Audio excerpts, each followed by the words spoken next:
Oh, somebody left your water. I put that out for you. Oh, thank you. You're welcome. Oh, you don't want it? No, I don't drink. Yeah, just coffee. Yeah, just coffee, iced coffee. Iced coffee. You drink it. Richie, you drink it. No, I have plenty of water in my coffee. But thank you. That's very thoughtful. I'll She's not take her for you.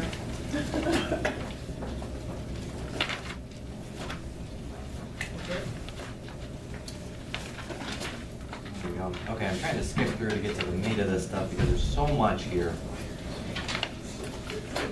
You know what? Let's start on page 13. That's a good one.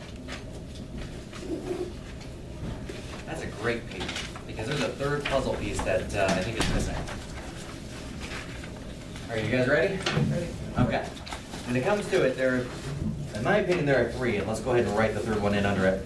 You have prospecting, marketing, and SOI, sphere of influence referrals. Okay? This is right. A lot of coaches will teach them as three very independent things, and they really are truly interdependent more than anything else, okay? You've got coaches like Mike Ferry out there that will teach that all you gotta do is pick up the phone and make the calls. That's it, right? Which is good, which is definitely a good thing. You've got guys like out there like Craig Proctor that says, no, don't pick up the phone and make the calls. Just spend a ton of money on marketing. Make them call you, which is also good, but it's not the complete truth. You've got referral people like Brian Buffini that say, well, why don't you just go and do drive-bys and pop-bys and note cards and stuff like that, and that'll cause your past clients and your sphere of influence to get motivated to give you referrals and call you, which again is good, but again, it's not the whole truth, right? A blended approach of all three make a healthy and bulletproof real estate business. Generally, when something happens to one, the other two will get stronger, okay? Here's an example of that. Between, let's call it 2001 and 2007 and a half, about midway through June of 2007, the market was gangbusters. Now, things were going on the market and selling very quickly. They were going up at a price of 8 to 10% per month, which is pretty awesome. I mean, it was pretty much, you bought a house for $200,000, you made 20 grand in 12 months. It was pretty sweet. Now, that was pretty much across the board in Michigan, no matter what you did. Farming was an awesome method of making that happen, right? 2007 and a half came, and each and every month, one of our cities got knocked down. It was almost like a bomb going off from Detroit outward, and every city just got flattened. You know, and literally, I was watching, because I was watching the market trends at the time, I was watching, price per square foot go down each ring every 90 days by $10 to $15. So if your home was worth $150 a foot in Farmington Hills in June, by the end of August, it was only worth $135. If it was worth $160 in Northville in August, by the end of November, it was worth $145, and so on and so forth. And then after that first initial crush, it then floated down for the next couple of years. Because of the amount of bank loans, which are not susceptible to farming, the short sales, which are generally not susceptible to farming because it's a whole different animal, the prevalence of expireds and some for sale by owners, but really those kind of went away for a couple of years as well because they knew that they couldn't sell. Farming itself became extremely, extremely, extremely strict, right? If you look at every major farmer in this area that was in the market in 2006, only 1 of 4 of them survived. That's it. And most of them either lived a little bit on the frugal side during those times, like during the hot market, which is awesome, which is rare, but it does happen. If you have a real estate agent that makes a lot of money that does not go and buy the big house, of course. Or more likely, they either left Michigan or declared bankruptcy or got out of the business.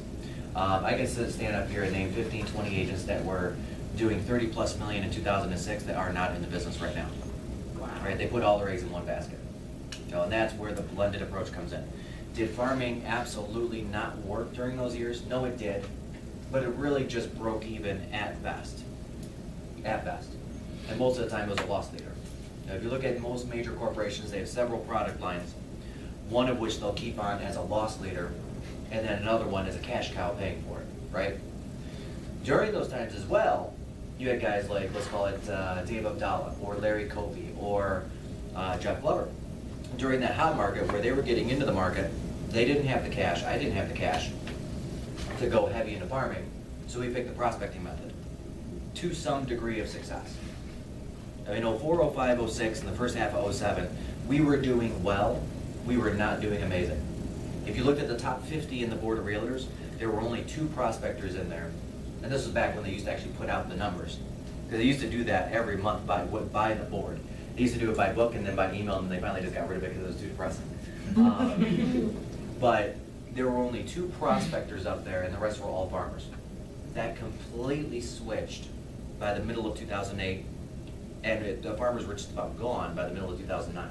At that point, 35, I think it was like 34 or 35 of the people on the list were REO, or Banco. There were 10 to 12 prospectors, and I think there were only three actual farmers on that list in the top 50 by the middle of 2009, right? Farming went down, but when farming goes down, what happens? Hardcore prospecting goes up, right? In 2001 to 2006, we were seeing maybe 50 expireds a month, maybe 50. You know, and that was just an agent that really truly messed it up. Because how many of you guys were in the business back in those days? Wow.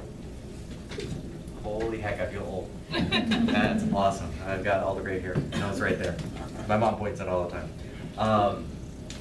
But back in those days, the easiest way to sell a listing was just keep extending the expiration date, and eventually the price would move up to where the listing was. Nobody knew how to do price reductions. And that's why in 2008, 7, 8, 9, all the expires came roaring to the market, right?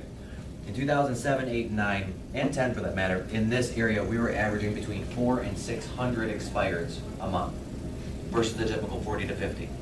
On New Year's Day, 2009, I remember this, there were 2,200 expired listings on New Year's Day. It was amazing. And yes, to answer the question, New Year's Eve, I worked a 14-hour day. New Year's Day, I worked about a 20-hour day. On the phones, doing door knocks, doing drop-offs, everything. New Year's Day was like Christmas morning. It was awesome. I get to unwrap all the expires. It's like, oh, look what I can have. You know, it's pretty cool, right? If I put the time, energy, and effort. Now we're getting much more back into that balanced market, but it's not going to stay that way very much longer. At some point in time, the Fed is going to raise the interest rate. And when that happens, the expires are going to jump back up to the normal 125 to 150 per month of what we're probably going to end up seeing by the end of the year. You know, buyers or sellers are starting to get, and we're seeing this, sellers are starting to get a little overzealous with their pricing. You know, they're starting to say, well, that guy got 400. Yeah, my house is 200 square feet smaller, but that was like 3 weeks ago, and the market moved up much. You know, let's go 425. Let's try that. Right? And you have all the agents in the market that don't know how to do a price reduction, just like you did before. They're going to cause those listings to go expired. And I love those agents. They're called identifiers. You know, they identify new business for me. You know, 6 months later. You know, and I used to love them. And there were agents, and I hate to say it, but there were agents during the down market that I would track because they would list at a high level, but they had no concept of how to do a price reduction. Or if they did, it was too uncomfortable. You know, it's much more comfortable to sit on your couch and watch TV than it is to make that hard phone call to tell somebody that their home is overpriced.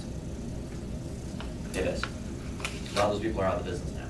But I would literally watch their listings every month, and I knew that they would either list at 90-day or 6-month rotations. So I would take their listings, the ones I wanted, put them on my calendar for the day before that 6-month mark. And then I would put the stamp on the letter and put it in the mail so it got there first, because I knew that they weren't going to renew it. Because I knew they weren't talking to their clients. I mean, it was that bad. The agents were that bad back then because you didn't need to be good to sell a lot of real estate and make a lot of money. All you had to do was show up, have a pulse. You know, that was real estate. Which sounds horrible, but it is what it is. Right now, the marketing side is going well. It's not going as well as it did because the turnover rates in the neighborhoods are not what they used to be because we're still not back up to full strength. We used to see an average, let's take Farmington Hills for example, an average of about a 7.8% turnover rate per year. Right? So if there's 100 homes in a neighborhood, I know 8 of them would sell in a year. Right? Nowadays those numbers are closer to 5 to 6%. there aren't as many opportunities for the farmers out there to get the business, which is why farming is running a lot leaner than it used to be. And that's also why we're gonna see in the next Keller Williams book, The Millionaire Real Estate Agent, when it does finally come out sometime, it was supposed to be in November, and then it was for family reunion. And now they're trying to get it like in print by Mega Agent Camp, so it'll be out in like 2020, right? But when it does come out, farming itself will change in the book. It used to say do a 50 to 1. For every 50 homes that you mail, you're gonna get 1 sale. That approach has actually changed quite a bit. Now it's 50 to 1, or I'm sorry, 1 to 150. For every 150 homes, you're gonna get 1 sale if you only mail. Nowadays, all the big farmers out there, myself included, are advocating a blended approach, a mixture of farming, calling, door knocking, which is included in prospecting, as well as open houses, right? Because you're trying to be cost efficient, stay in front of people, and do it through different mediums. You know what I mean? If you see the same thing every day, I mean, how many of us have seen a Coke ad on TV in the last week? Exactly. 1, 2 people. How many of us really probably have seen a Coke ad on TV in the last 2 weeks? Probably all of us. But we become immune to it because of the repetitiveness of it. We're not watching it anymore. We're either fast forwarding through it, if we recognize there's a commercial at the front, commercial at the back, we want to go back to watching the TV now. Or more than likely, we're literally staring at the TV, but we're not even registering the commercial because we've seen that commercial 50 times. So the effectiveness is wearing off, right? And that's where the blended approach comes in. That's why most major corporations don't just use TV. They use TV, radio, mail. You know, they're on the moving boards at the gym over at Lifetime even at this point. You know, the TV's at Lifetime. Prospecting plus marketing is that blended approach. The last one is that sphere of influence. I agree with Brian Buffini, you do got to stay in touch with your sphere. I think using just note cards and just emails is a very laid back way to do it. You need a very big sphere to do it. And frankly, you're not engaging at a high level, on a one-on-one level with those people, so you're not deepening the relationships. Does that make sense? Mm-hmm. Okay. So, and then going back to the third. In about 1.5 years or 2 years, farming is going to come back at an extremely high level, but so are expireds. Okay? When that happens, the sphere of influence referrals will go down. It will happen. You know, it happened the last time. When the market crashed, I was a referral agent and a prospecting agent. Prospecting kind of enhanced it to give me a couple extra closings, but there just weren't enough expires to go after to build a business off of, to have a life off of, right? I didn't have enough money to be a farmer, so I was a spear guy. But what happened when the market tanked 20%? It tanked here first, here in Dallas. We were 6 months ahead of the entire rest of the country. So people would call me up and say, well, you know, my neighbor just got 440, and I'd say, I'm sorry, we're closer to 400, and those referrals would not close. They needed to go out on the market with another agent first, get beaten up, and then the second agent, whoever that was, sold that property. That's what we're gonna be getting back into. That make sense? Yep. When times are good and the market is good, farming works and spear works. When times are just okay or moving down, prospecting works, and a little bit of spear and a little bit of farming works, but they don't work as effectively, right? You really need all three to have a balanced business and become bulletproof, because when changes happen, the people that only relied on one source of business were the ones that died, right? Does anybody in the room know a guy named Dave Abdallah? Okay, Dave Abdallah. What is his source of business? Expires and for sub-owners. Simple enough. It's been that way for 25 years, right? In 2008, 9, and 10, all three of those, he closed over 40 million of business. He's on track to do between 8 and 9 million this year. He didn't move fast enough. Simple enough. He wasn't nimble enough, right? He saw that the market was getting better and did not change what he was doing to do anything about it. I mean, the guy sold massive amounts of homes during the down market, but didn't translate that back into his sphere of influence through phone calls when the expires dried up. And it's all prospecting, it's all interconnected, it's just who you're prospecting to and when are you doing it. So prospecting, who can we call? Any takers? Shout them out. people that we know, so Mets, Mm-hmm. Who else? our neighborhood.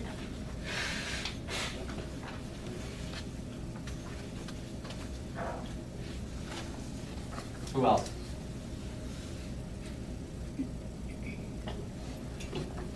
Come on, guys. I mentioned like 8 different types of calling. FISBOs, expireds. There we go.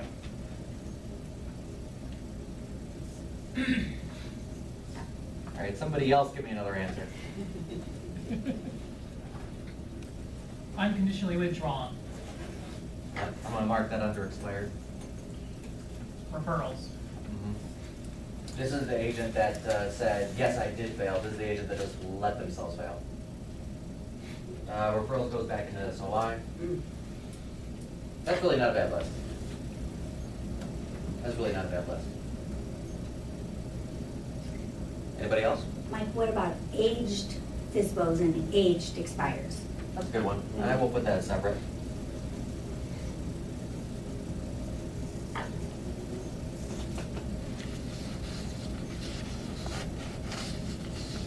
About the Zillow making moves.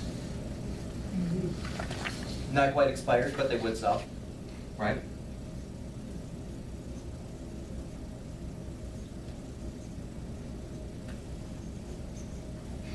How about buyer leads? Old ones or new ones?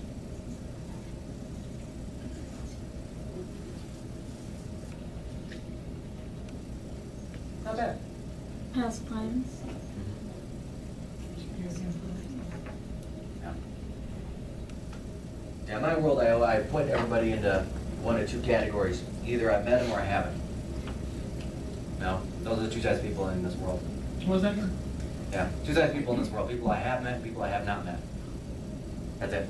Everybody actually fits into one of those 2 categories. It's amazing. Now, if I've not met you, you go in one category. If I did meet you, you go in the other. Yeah, it keeps my life very simple.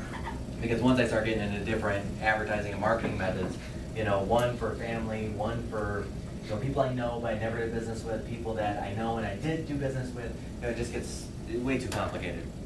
Simplicity. That's simplicity does equal execution. I forgot who said that, but somebody smarter than I said that. So let's take sphere of influence.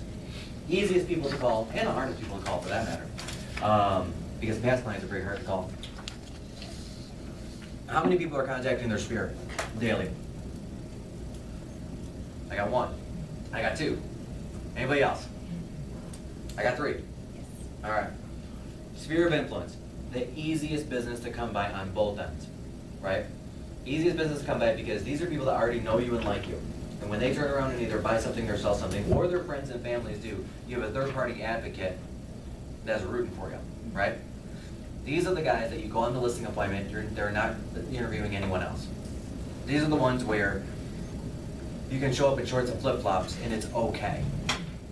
Because they've known you for 20 years, right? Or in some of our cases, not quite 20 years. These are the guys that are always going to have the highest return on investment, but these are the guys that real estate agents always let go of first. Partly because it's uncomfortable and partly because people don't see the value in it, which is unfortunate.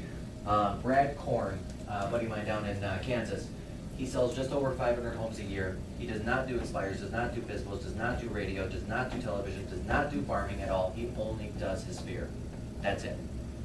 500 units a year. He is one of the most profitable businesses in the Keller Williams system because he's not doing all this stuff.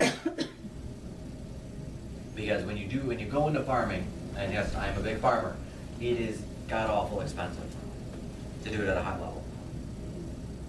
Yeah. Do you go local or do you go? With sphere? Yeah, no, That's it. with farming. Farming local. It's always where you want. Where you want to sell is where they're receiving the mail. Yep. Sphere of influence past client. Why would we not call them? Let's get it out of our system. It's uncomfortable. We already know that. It's been so long since you've spoken with them. Been so long. Been so long. What else? Maybe you didn't do the best job you could for them. Didn't do the best job.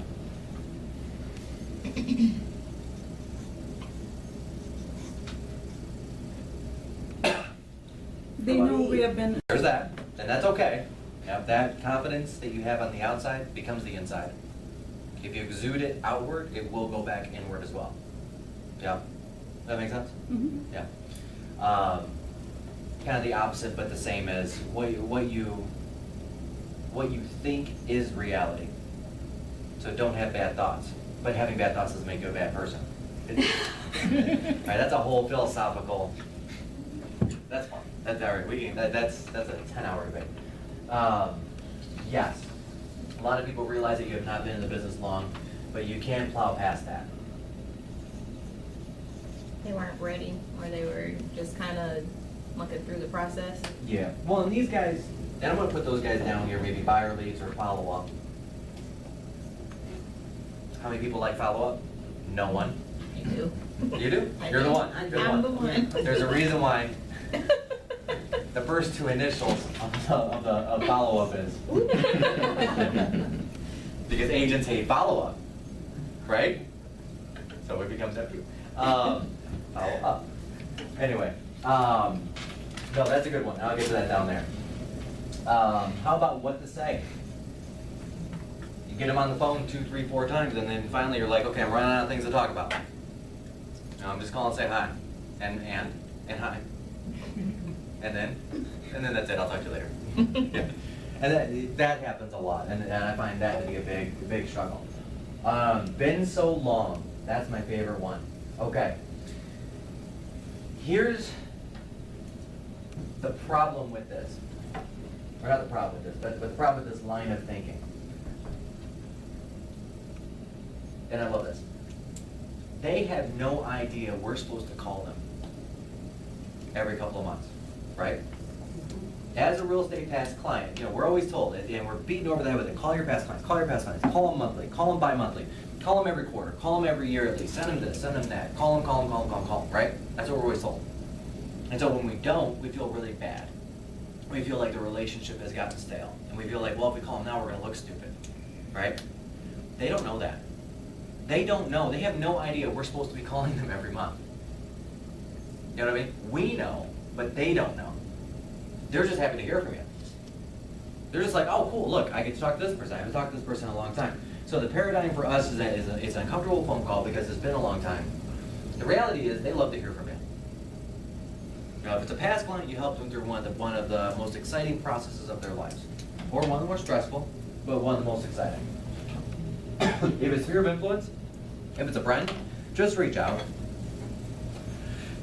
And really, it's just a good thing to do for old friendships in general, just to reach out to say hi. It's just a good thing to do. There was value in that friendship and that relationship before. There's probably additional value in that today, and the only thing stopping you guys from talking to each other is yourselves. Right? And that's just a good thing to do in life. But there's a script for that. Right? When you're prospecting and it's been so long, there's a script for that. And the script is pretty darn easy. Well, there's several scripts for it, but this one's my favorite one. Hey John, it's Mike Perna with Keller Williams. Hey, I was just giving you a call. I know we haven't talked for like a year, but what's going on, man? And then he always says, or she always says, I don't know, what's going on? Well, you and Marie, I showed you houses, we spent a lot of time together, we spent like hours and hours of days and weekends and nights and months together. You were calling me every morning, you were texting me every afternoon, you were calling me every evening, and then all of a sudden you just stopped. What happened? You don't like me anymore? You got keys to a house and then that was it? No more? And then they start laughing, because it really puts them off, it really sets them off guard. Because, and I do make it joking and playful because that's my personality type, but, I make it almost like it's their fault they haven't been calling me. Like I feel used and dirty and thrown away. Oh my God, you dragged me around to a zillion houses and now you don't even call me anymore. You don't even wish me happy birthday. It was my birthday last week, by the way. No, it's too late. It's cool. And it's fun. And it's a great icebreaker. And if you get somebody to laugh, they're gonna like you. If you get somebody to laugh, they're gonna do business with you. Simple enough. That's my favorite one under the been so long. After that, just go straight into Ford. Does everybody know Ford? What is Ford? Somebody. I went over this last time. family, family, organizations, organization, recreation, recreation, dreams. dreams. Yes. Family, organization, recreation, and dreams. Yep. And on my lead sheets, when I was doing it hardcore, I would literally just have the guy's name at the top, F-O-R-D. And every time I would hit one, I would write it down. And my goal is to get through at least 3 of the 4 on every phone call. Right? Getting through all 4 can be a little arduous. Getting through at least 3 of the 4 is attainable. How's the fam? How's the kids? How's the wife? How's the grandkids? How's, whatever. How are your parents? That's it. Easy enough. Oh yeah? Tell me more. That's it. And that's always a follow-up question. Oh, little Johnny, he went to kindergarten and he loves it. Oh yeah? Tell me more. Okay. That's it. That's it. And then you just let him ramble for like 5 minutes, right? Organization, where they work. Engineer at Delphi. Hey, how's that engineering business going at the Delphis? Whatever it is, you just get into it and you talk to them about it. That's easy. That's it. We're just having conversations. And the best people to have conversations with are the people that ask questions, right? Best conversationalists in the world usually talk less than 30% of any conversation. Be interested, not interesting. Nobody cares that you got a new car. Everybody cares that they got a new car. Right? That make sense? Yep. Recreation, that's fun. Guy likes kayaking, talk to him about kayaking. I mean, you're spending a lot of time going through a home sale or a home purchase with these people. You gotta know what they like. With a home, when you're listing a property, you're not spending as much time with them, but you're at least in their house so you get to see all their stuff. Right? I mean, if the guy has, 4 shadow boxes of 50 golf balls each for different golf communities, there's a good chance he likes to golf. That would be a good thing to talk about. Yeah. When I'm walking through a home on a listing appointment, I am furiously taking notes. The notes are not on the updates or the upgrades for the house or anything like that. The notes are on 1 of 2 things. Either the things I see in the house that I can talk about later in life after I sell it years down the road, golf balls, golf magazines, boating magazines, sports magazines, whatever, right? Knitting stuffs, whatever. Or it's my to-do list for the next day before I forget. Because the house itself is irrelevant. The walk around the house itself is irrelevant. I see a lot of agents walk into a house. This is an old fairy thing to do when you're trying to like shave time. Go in and say to Mr. and Mrs. Owner, okay, this is what I'd like to do. I'd like to take a look at the home as if I were a buyer. So if you don't mind, have a seat at the kitchen table. I'm going to take a quick walk around. I'll be right back. I'll ask you all questions to fill in the details then. If I do want to see it as a buyer, so I can have more of an objective view. No, that's garbage. The only reason why someone would use that script is when they don't really want to deal with the homeowner. They just want to get in and out the door as fast as possible. But the walk around has one purpose, and that's rapport build. So that's it, right? Rapport build and find out who they are and what they like, and if you know anybody in common. Oh, you go to St. Fabian Church? Guess what? I go to St. Fabian Church too. I've been going to St. Fabian Church since I was like 4 years old. Oh, yep, I know that priest. Yep, I know that priest. Yep, I know that priest. Yep, I've been there forever. Oh, you know the Currys as well? Yep, they're a big family there. Yeah, that's what that's for. Right? That makes sense? Mm-hmm. The fact that they took down wallpaper 25 years ago in this room and they want to stand there and talk about it for 15 minutes is irrelevant to the sales price. It means nothing, but it makes them feel good. So let them just ramble. Yeah. So, sphere of influence past client. And we're going to get through the rest of these as well. Sphere of influence past client. How often should you contact these guys? Any takers? Quarterly? Every other day. No, I'm kidding. Quarterly is not bad. That's a good start. With the sphere of influence past clients, I believe in creating an A list and a B list. Okay? A list should never exceed 100 people. Anything more than 100 is hard to maintain those relationships. It just is. B list is everybody else. Right? The A list are the people that are most likely to give me a referral or use me again. The B list are people that they may or may not use me again. They may or may not refer me. They just might not be that right personality type to do that, right? There are millions of people in this world, billions of people in this world that will not refer, even if they just had the best experience of whatever it was that thing is.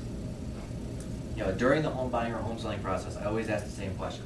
Hey, you know what? The girl and I were thinking about going out and getting a burger tonight. What's the best burger place around here? Because I want something new.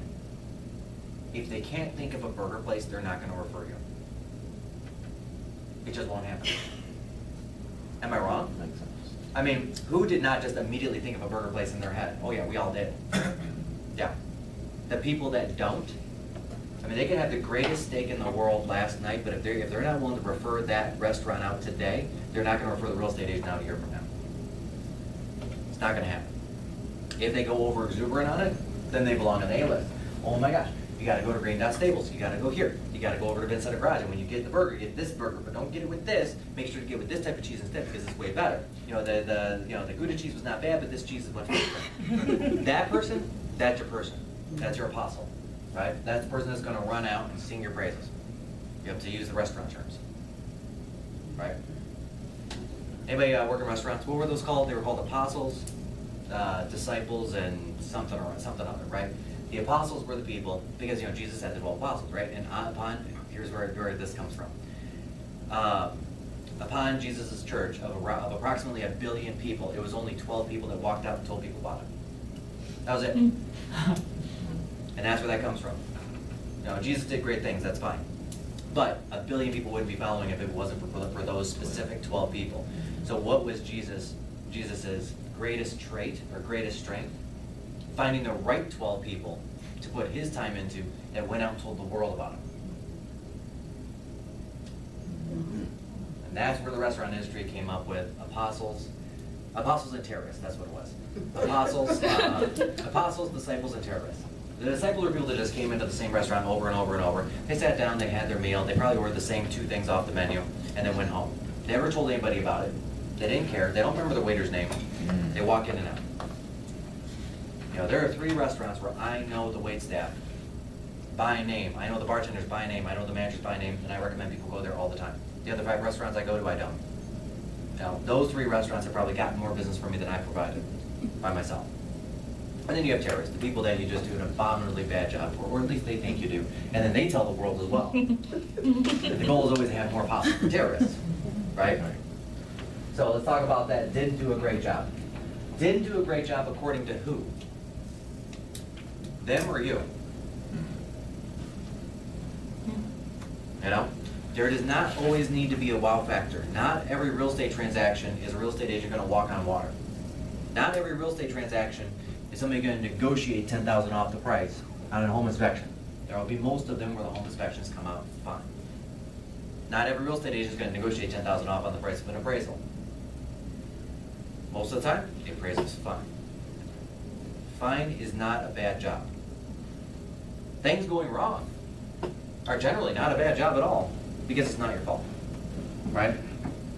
Once we get into a property, as long as your follow-up is good, as long as your response times are good, as long as everything else is good, once you actually get an accepted offer, 99% of the things that can go wrong are not your problem, right? What happens if the guy can't get the mortgage? Is that your fault that he can't get the mortgage or somebody else's? Somebody else. No, it's the buyer, because he would have got a Mercedes 3 days before closing and popped up on his credit. That's the problem. It's his problem, not your problem, right? Well, if there's a foundation issue in the house that they love, not your problem. Appraisal comes out low, not your problem. Tornado takes the house away. You know, Dorothy with it, not your problem. None of the stuff is your problem. How you deal with it is your problem. And the best thing to do is just hit the nail on the head, tell the truth, tell it fast, and tell it succinctly.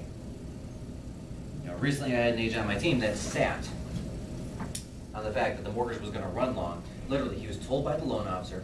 12 days later, he went to the agent and said, hey, I think we're going to need an extension. Really? Really? Really? Same agent.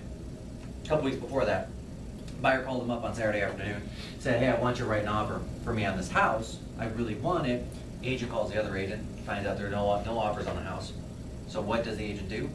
sit down on that loop and type up the offer? No, he was hungry. So he left the office when he got something to eat, then typed up the offer, didn't get it out until 8, 9 o'clock at night. The wife, I think it was a nurse. She was already at work. She didn't have computer access. Couldn't get it signed until the next day about 11 o'clock. Didn't get it over to the other agent until about 2 o'clock. And what happened between those two times? Another offer came in, causing his client to pay more money because he wanted a sandwich. And that's no bueno. It takes 5 minutes to type an offer. Seriously. You know, as long as you're giving decent service, 99% of the issues in that transaction are not your problem. And as long as you give decent service and give good response times, the clients know that. A lot of times they'll take it out on you because you're the only person there.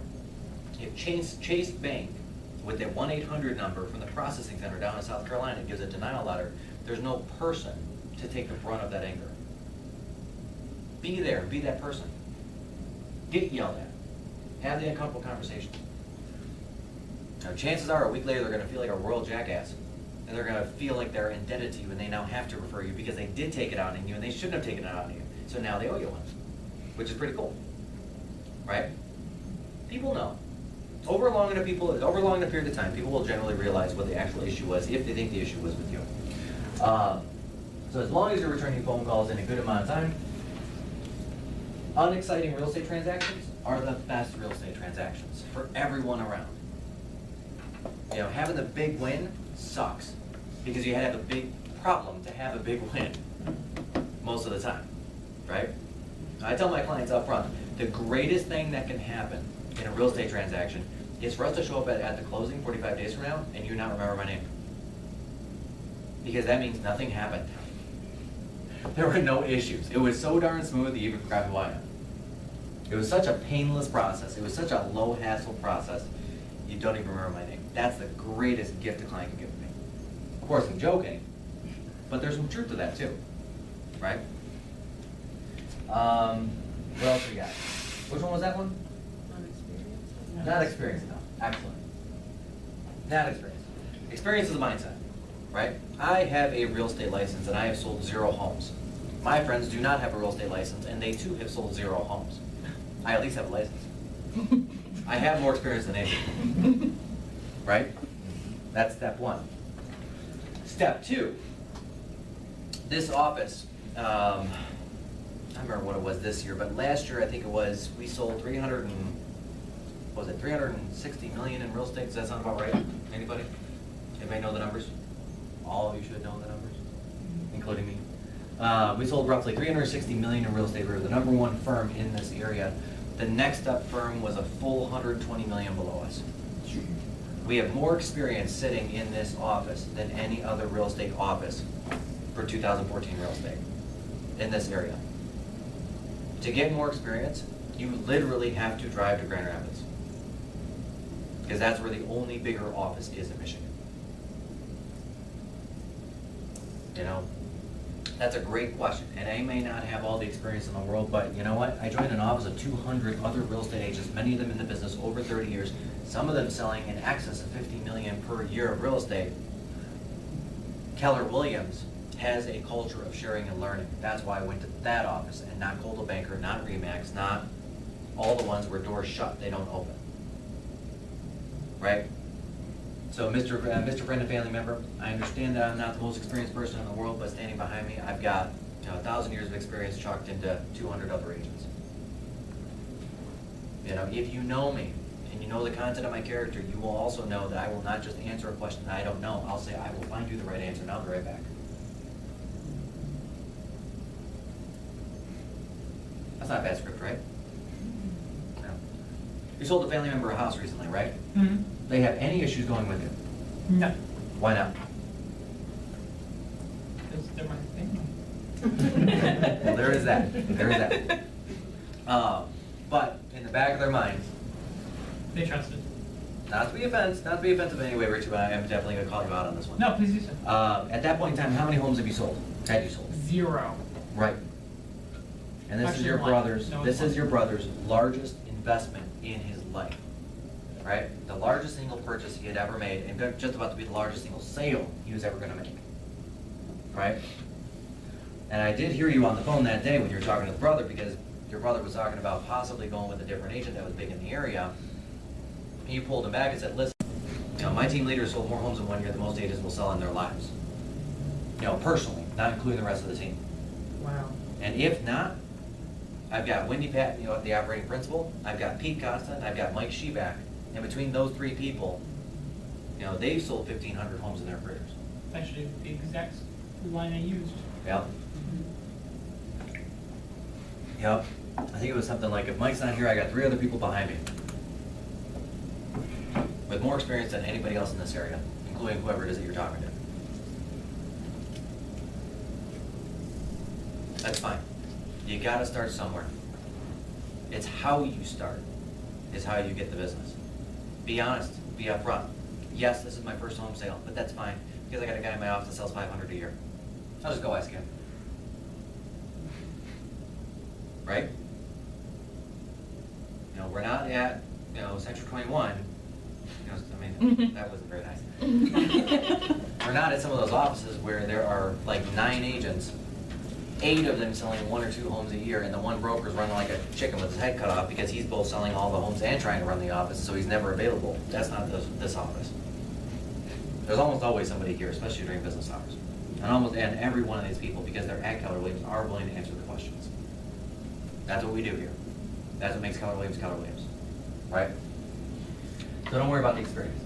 Now, A list, B list. Let's talk about that for a minute. There's a couple, when you're calling these guys, there's a couple different schools of thought. One of them is you call them, you butter them up, you go through the Ford method, and then right at the very end, you ask for the referral, right? Which is not the method I like. The reason why I don't like that method is because they know you're gonna try to get a referral out of them at some point, and the only reason why you're talking to them is for that referral, right? Right. This is stupid. So the other method, which I prefer a little better, but still not my favorite, is calling them up and asking them for that referral up front. You know, hey John, Mike Perna with Keller Williams. Hey, I was just giving you a call, see how you're doing. But first, before we get into that, get into the small talk and whatnot, you know, because that's the more important part of the conversation to me. Real quick, you know I gotta ask, you know, it's my job, I'm a real estate agent. Do you know of anyone, or have you talked to anyone who's thinking about buying or selling in the next 6 months? No? Okay, great. Anyway, so, how are the kids? How is the wife? How is work? You know, what's the vacation this year? Where are you guys going? Yeah, we did Disney last year. It was pretty fantastic. It was sweet. Yeah, Magic Tower, paid $18 for a burger. It was pretty awesome. Yeah. Well, they put the little flag on it with the Epcot Center thing, and yep, so that was like $16 to $18 right there. You know, whatever it is that you want to say to them, then continue to have a 10-minute conversation with them, because you're showing that you like them for them, not for their referral or potential for referrals, right? And when they get off the phone after 3 of those conversations where you got shot down, the 4th one is going to click in their heads. Or at some point, there's going to click in their heads. Hey, wait a minute, this guy is still taking the time to call me and talk to me. And talk to me and ask about me and my life, even though I have given him nothing. Rule of reciprocity, he's going to now want to give you something. Right? And that is the rule of reciprocity. When you give something to somebody, they're going to want to give you something back. If you give them 2 things, they'll be shamed and give you something back, which is pretty cool. And it works with kids too, by the way. Don't ever teach your kids the rule of reciprocity, because like as a mom or a dad or something, your kids will then give you something, and then like at Christmas they won't get what they wanted, and then like Mother's Day will come and they'll give you like 5 things, and now you're like, now I got to get them the toy that they really wanted, even though I know it's too expensive and stuff like that. That actually does work. Parents get guilty into that stuff all the time. With the A list, and then the third way of doing it is just calling them and having a phone conversation, not even mentioning that you're looking for a referral. And that's the method I prefer. Right? Because I'm looking to go deep with these relationships. I'm not looking for the referrals directly out of it. I'm looking for the relationship for the sake of the relationship. Does that make sense? When I go into these, I will mention a funny thing that happened in real estate just to remind them I'm in real estate. You know, like, oh my gosh, guys, I went over this property the other day. The guy was clearly a hunter. He had like 40 deer heads all around the house. And I told him, dude, you got to take down these deer heads. Then when I went back the next day to take the photos, he did take them all down, but he put them all in one room. which that actually did happen. It was hilarious. Like I walked into this bedroom, there were literally like deer heads, floor to ceiling, like every wall. I was like, oh my god, dude, no. I was like, but these are my deer, and I want to show them off. I'm like, not to buyers, bro. Like not to the people coming in that want to buy your house. It does not. No. So I always try to tell some sort of a funny real estate story. As it happens, write them down, because it's hard to make them up on the spot. And those little stories will become scripts and dialogues as well, which is always fun. I tell the same stories on every flippin' listing appointment I go Every on. listing appointment. With the same intonation and everything. And then, like a year later, like this year, like a month ago, I went out on one with Mary Jo, because she wanted me to go with her. She was telling my stories with the same intonation and everything, and she got the listing, which was cool. Now with the Spirit of Influence past clients, if you've got 100 of these guys, how many working days in a month are there? Working days. Any guesses? All of That's it. All of 30. it. How many? 30 to 31. 28. A little bit less. 25. 23. In a typical month, there are 23 or 24 working days if you take out the weekend days, right? Obviously hosting. So, to hit all 100 of these guys, you gotta call at least 4 per day. Right? That's it. 4 a day. Right? The B list, which usually gets considerably longer over time because you're just feeding it with literally everybody you've ever met, you call 4 of these guys a day as well. Generally speaking, your B list is gonna be about 4 times, well, 3 to 4 times your A list over time. Right? These are the guys that you know are gonna refer you. And they're the ones that you have great relationships with, you did a good job with, they need to be a great job. But they have a natural proclivity to refer in general. Does that make sense? And then on these phone calls, if you do choose the method of asking for the referral, go 3 deep. Use the memory joggers. Hey, John, Mike Perna with Keller Williams. Hey, before we get into the small talk, because I really did want to ask how your kid did in karate, but not yet. Real quick, have you talked to anybody at work that may be looking to buy or sell a home in the next 6 months? Yep. Anybody at the last PTA meeting? Anybody at your kid's karate center? No? Okay. Using those memory joggers, people will start remembering these conversations that they actually did have with people that were looking to buy or sell, but they're not going to remember when you just put them on the spot. You got to jog the memory a little bit, right? These people are going to be your apostles eventually over time. You know, Gary tells us it's about a 12 and 2. For every 12 people in the database, that's 2 closings. And the reason why it's 12 and 2 and not 1 and 6 is because it's 1 referral and 1 repeat. That makes sense? Which means out of 100 people, you can reasonably expect 16 closings. Right? Because 8 times 12 is 96, and that's pretty darn close to 100. Right? 8 times 2 is 16. See, the math plays. Math works. If you pick the right people on the A list, it's more like 4 and 12. There are real estate agents that make their entire careers on this alone. Having the right 100 people in there that they talk to every single month. Right? Because 4 and 12 is 32. You pick the right 32 people at, let's say, an average sales price of $200K, that's $6.4 million. And the total cost invested is your cell phone, which is about $100 a month, so that's $1,200. And if you're paying too much over 100, you need to change carriers. But that's a different discussion. That one, I'll bring my mother in to talk about it. She's good at that. Which 6.4 is 180 plus 20, plus 12, so it's 192K in gross commissions, which is about, what is it, about 16K per month. Is that about right? Mm-hmm. Plus 36 is 195. Anybody want to check my math, or everybody trust me, that's about right? Really? Nobody wants to call me out on the wrong math? They just do it wrong on purpose? No. Okay, It's then not- I it's trust accurate. you. Is it accurate? Yeah, because we did it yesterday. Okay, cool. That works. Nice. Go me. You good man. That was a method.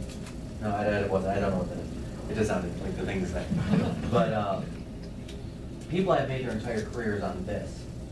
Because the reality is, even after taxes, after commission splits, after gas in the tank and all that stuff, if you're putting 16 in the bank, let's say you're taking home a net of 11 or even 10.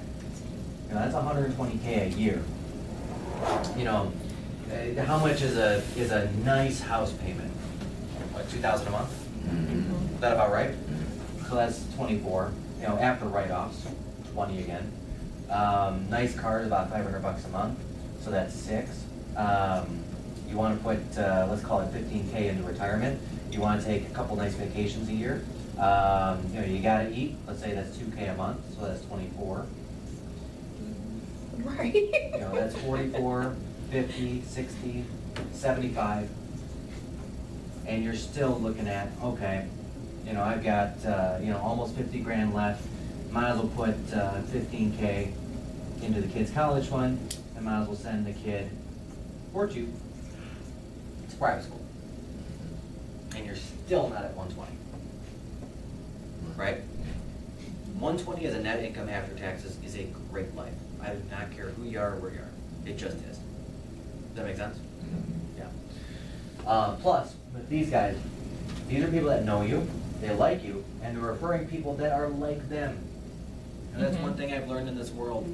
People that are assholes, I do not care how big of a house they purchase, I lose their phone numbers because they associate themselves with other assholes. They're very good at that. They seek each other out. It's really cool. Yeah. They group up and they all get on a bus and they go to the casino every Sunday night or something. But people that you enjoy are very like-minded, and they work with, and they don't work with, but they know and associate themselves with other people that are like them. So if you want to have a nice, comfortable, easy business, this is the way to do it. You'll get a couple of referrals out of these guys. The 1 in 6 is more apt for this. So if you put another 300 people into that thing, you might get 20 or 30 referrals a year. Might.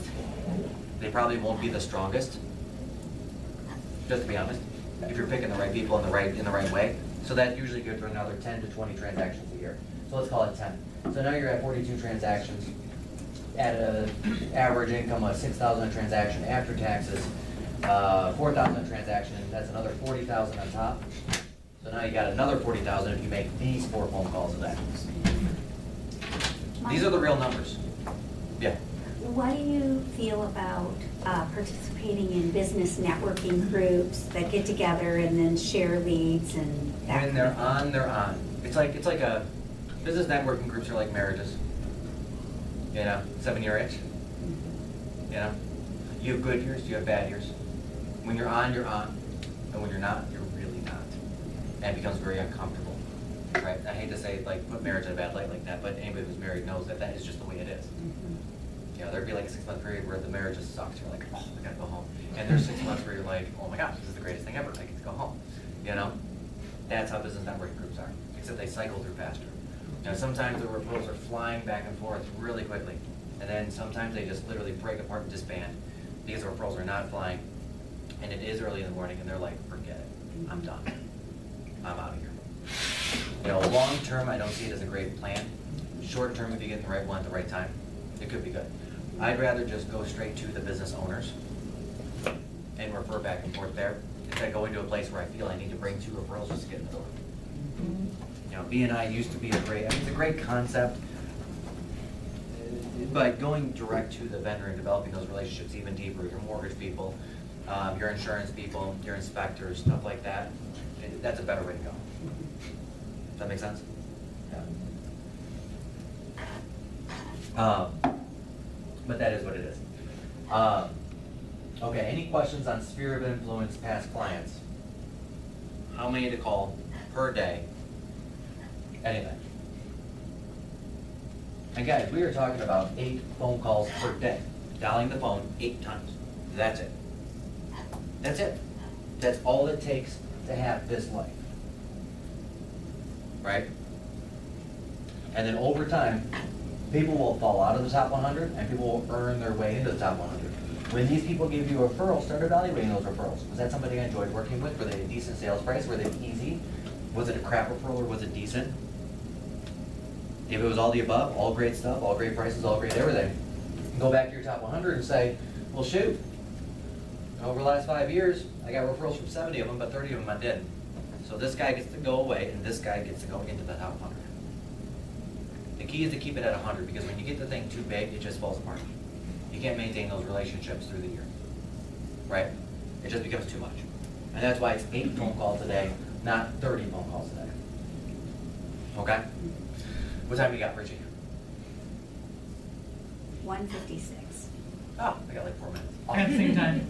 Okay, cool. I'm gonna skip down to Zillow. Actually, you talk about the Zillow, so you do that. You do that, you do that, you do that, you do that. I'm gonna talk about the follow-up.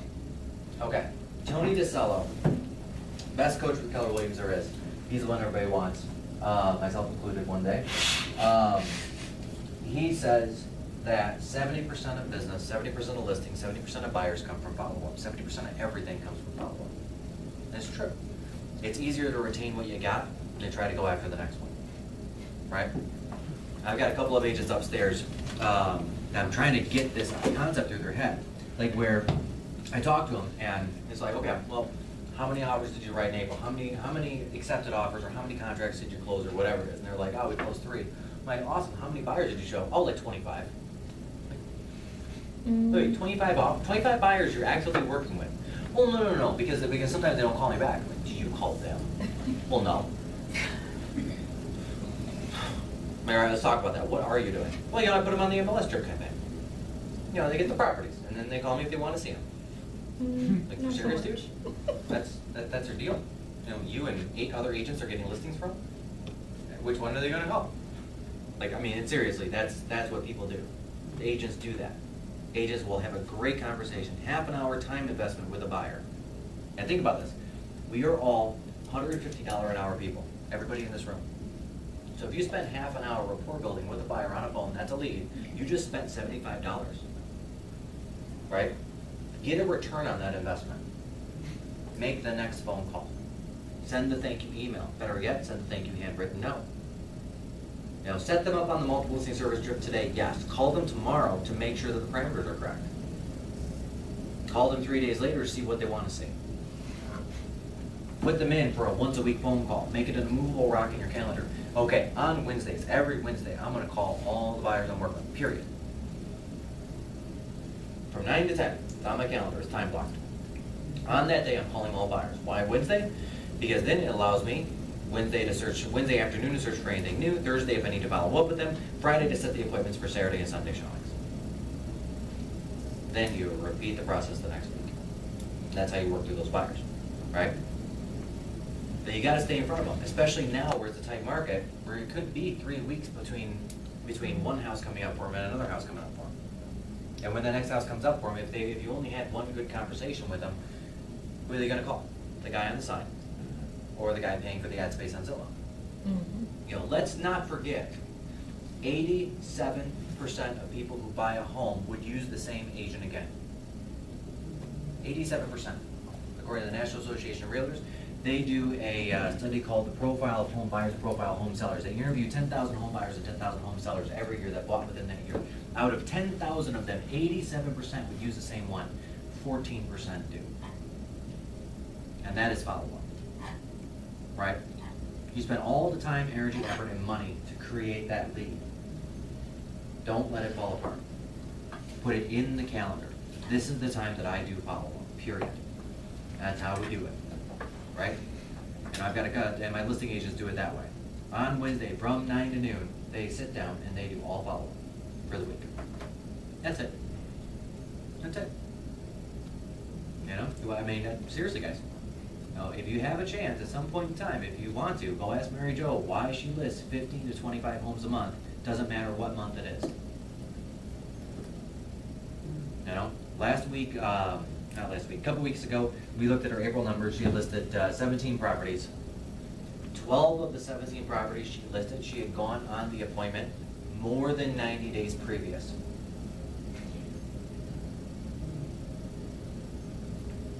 Does that make sense? So what happens after you go on a listing appointment? You send them a thank you note, of course, immediately. And if you're not, shame on you, start doing it. shoot the follow-up call out the next day for any additional questions that came up when husband and wife were sitting there talking later that night. And then every 3 weeks you follow up. Every 3 weeks, every 3 weeks, whatever it is that they wanna, that they tell you they wanna sell in, cut that time in half and call them in. No, that's garbage. Because you never know when they're gonna say, yep, today's the day. Right? If they say, hey, I wanna sell in 6 months, traditional logic would say, call them in 3. I say call them in 3 weeks. Why not? What's it gonna hurt? Hey, just wanted to say hello, see if you had any questions. Hey, I noticed if you need something to talk about. Hey, and search their neighborhood. Hey, I noticed that this one over here went pending in the neighborhood. It will affect the values, but we're gonna redo those once I come out in a couple more months when you're closer to ready. Are you closer to ready? Was that time frame still the right time? Okay, great. It's cool. Yeah, any questions for me? Oh, well, you got my number? Let me know if you need anything. Okay, great. 3 weeks later. Hey, just wanna let you know a new listing came up around the corner.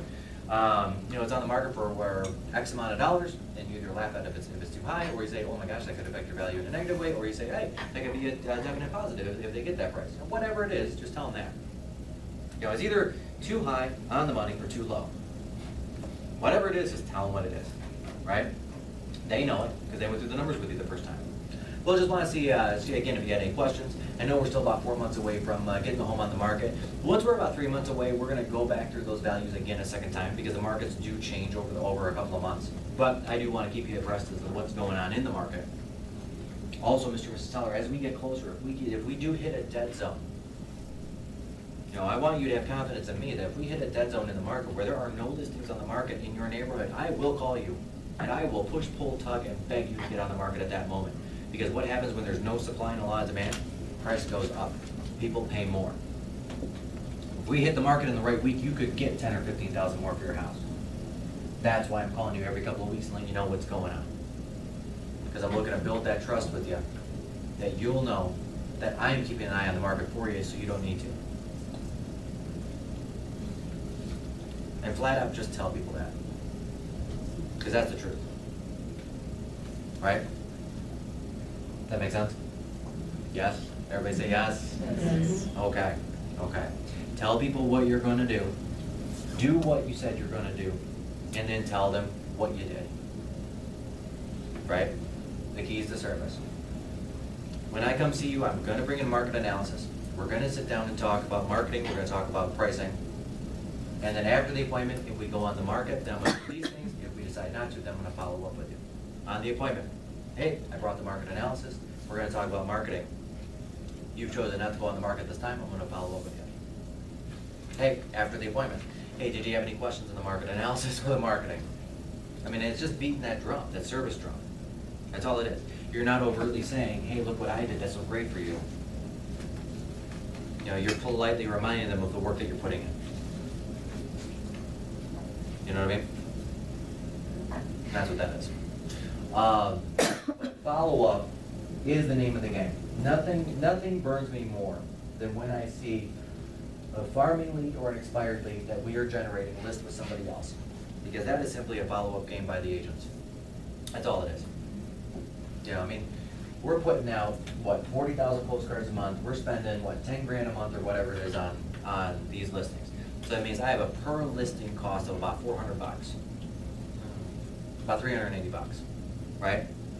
So when one of my agents do not follow up, when a farm call comes in, they say, hey, why don't you come on out and tell me what I need to do to get my home ready for market in 3 months. They go out, they do all that work, don't follow up, and then the next postcard comes in from somebody else, and then that guy gets it. Two things happen. I lost $380. And as my agent's time is worth $150 an hour, if that was 2 hours of time, they just lost $300. So there's $680 of waste. I may as well have not sent that postcard, and they should have just gone back to bed. That make sense? Yeah. That's why follow-up is the most important. Most important. You've already got them. Just keep following up with them, even if you have nothing to say. And then tell them that. If they're a buyer and you're following up with them every single week. Hey, Mr. and Mrs. Buyer, just want to give you a quick call. There's nothing new on the market. I really got nothing for you, but I just wanted to call you and tell you I got nothing for you, but I'm keeping an eye on it in case there was something I had for you. That's it, because that's the truth, right? You got nothing, so tell me you got nothing. It's not your fault. Just like the bad real estate transaction, 90% of it's not your fault. You can't force the sellers to go on the market. You can't force the listing agents to go list more property. It is what it is. You know, as long as they hear your voice, out of the 8 agent emails they're getting every day, you will be the only person calling to follow up with them. You will be. And when they have to select from those 8 agents, are they gonna pick the guy they talked to 6 months ago that just put him on a drip? No, they're gonna pick the real relationship that they're having right now. Right? Richie's gonna talk about the hardcore prospecting, the expireds, the FISBOs, withdrawals. The old expireds, those are fun. Spend a little time on that one. Those are fun. When you talk about circle prospecting, make sure to go into open house door knocking as well, because that's fun prospecting. Yeah. All right, I'll be back. Thank you. Absolutely. Thanks, guys. Hi, everyone. How are you? Richie. My name is Richie. I'm the Director of Sales and Marketing for the Michael Perna team here. Welcome. Hi, y'all.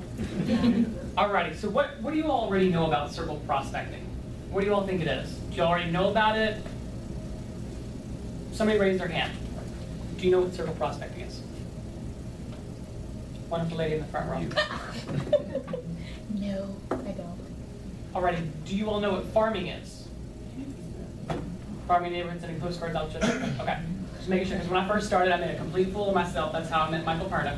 He was doing the same speech, almost exactly the same speech, in front of 3 different market centers, and I was in the middle of it, and he made a comment about farming, and I'm from Kentucky. So I thought he was talking about like actual farming. I'm like, why are you farming to rural areas? And he's like, I don't know what you're talking about. And he's like, but we're gonna go to the next question. And I was like, see, why would you spend money? But there are like acres in between the houses. I'm like, how are you making profit? And then a lady, wonderful lady, came behind me. She's like, after she got done, like laughing, she was like, not like moo moo, like farming, honey, like farming to neighborhoods. Still not understanding what people were saying, and they were just on the floor, like dying of laughter. I got insight into what farming was. That's why I asked you. All right, circle prospecting. This has a lot to do with 3 areas, okay? Cold calling. All right. Cold calling, door knocking. Cold calling, door knocking. This also has to do with calling on just listed or just solds. For instance, you list a specific property. Okay, the whole idea of the circle prospecting comes in. When you draw a circle around the map and you call, hey, just seeing if you know about this home on 123 Main Street. We definitely listed it or we definitely sold it. So do you know anybody looking to buy, sell, invest in real estate? Maybe at home or, at the mall, at work, all right? So let's start with door knocking, all right? It is one of the most difficult things in the world to do, all right?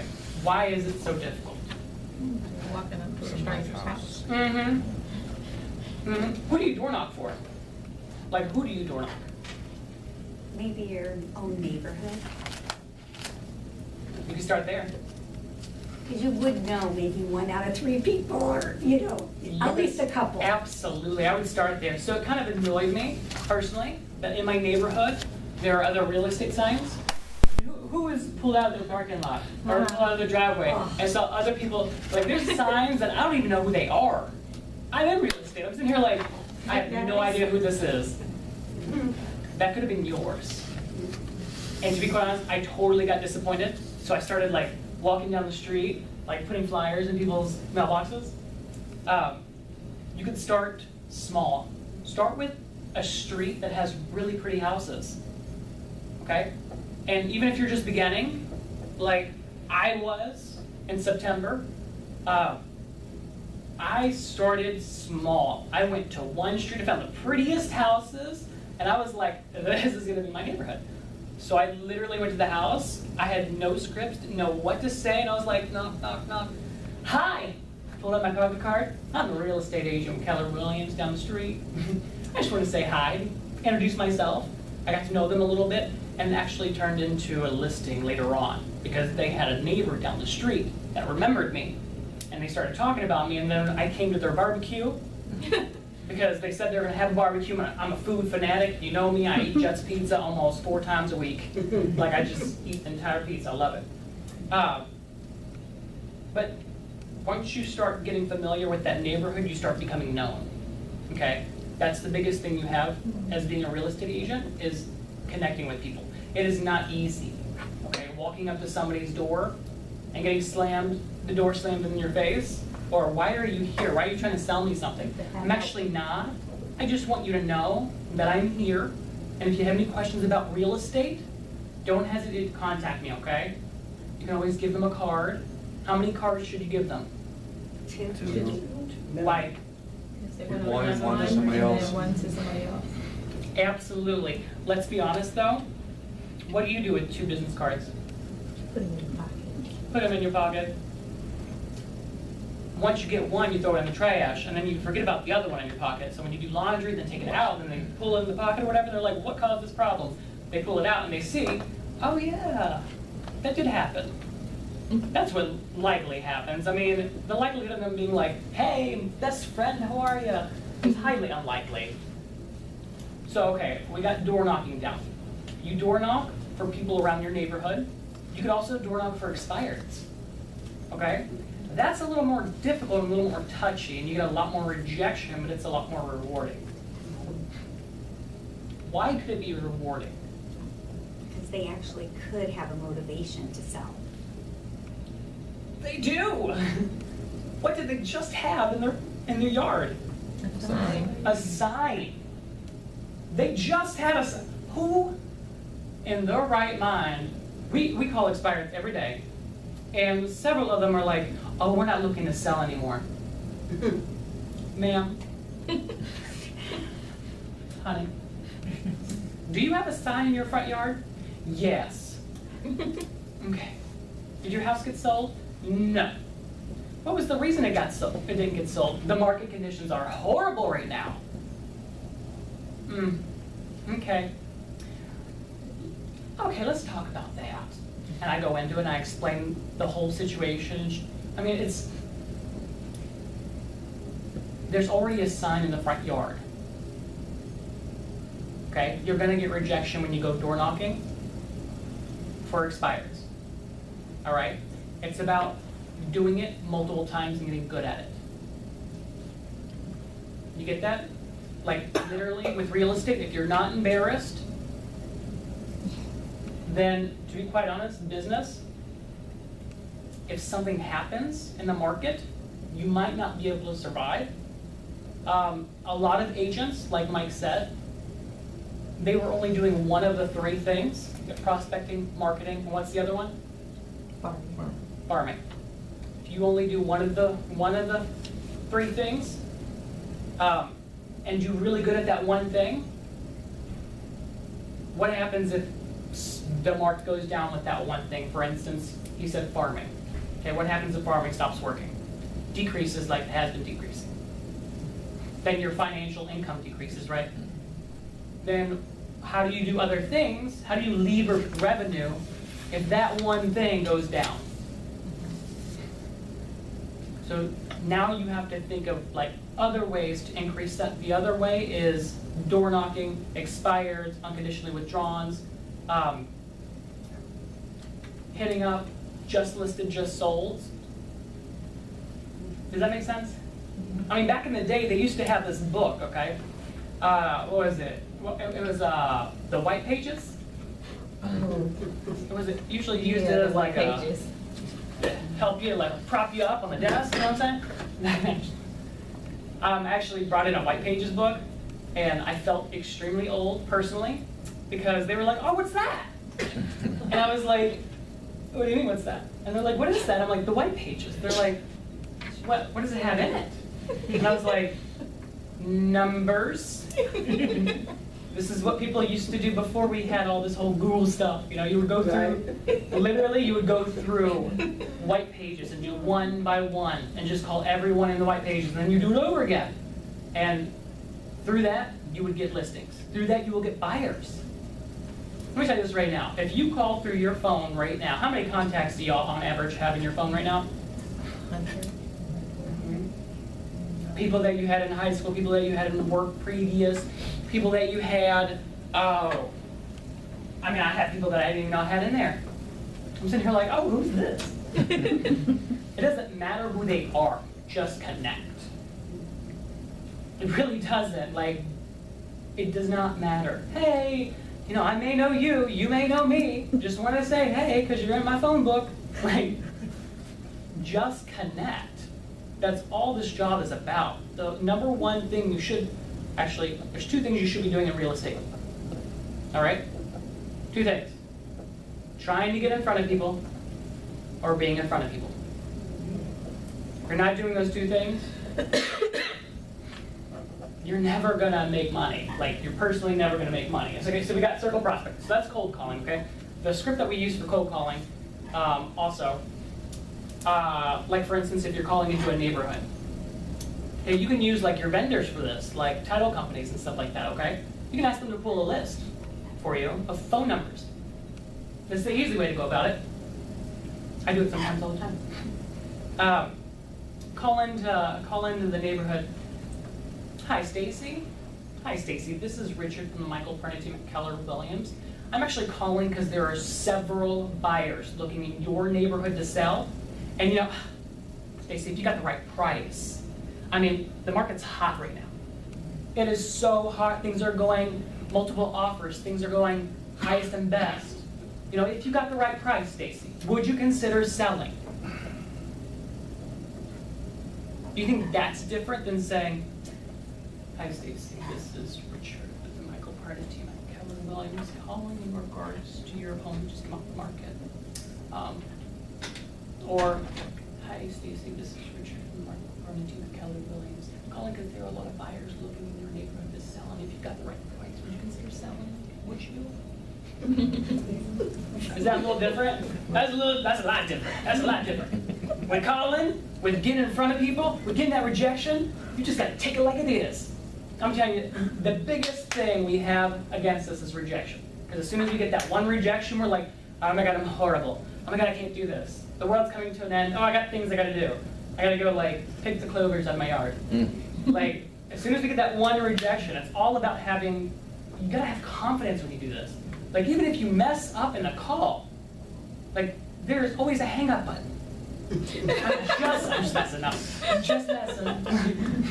But like, in all honesty, like, if you mess up in the call, they won't know. Who's gonna know?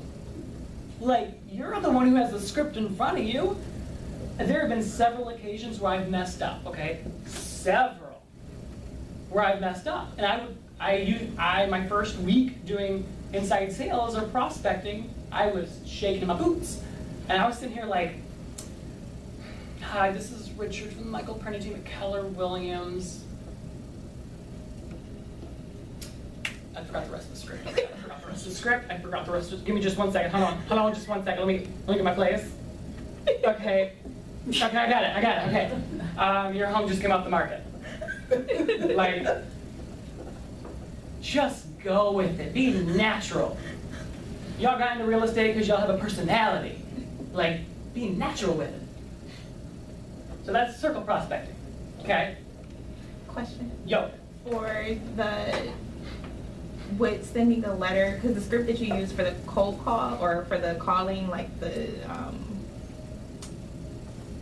house on the market, I've got several buyers, I'll usually send a letter. Do you think calling works better versus the letter, or? Calling will beat out any promotional material every time. Why? Because it's direct. More personal. How much does it cost to call somebody? Nothing.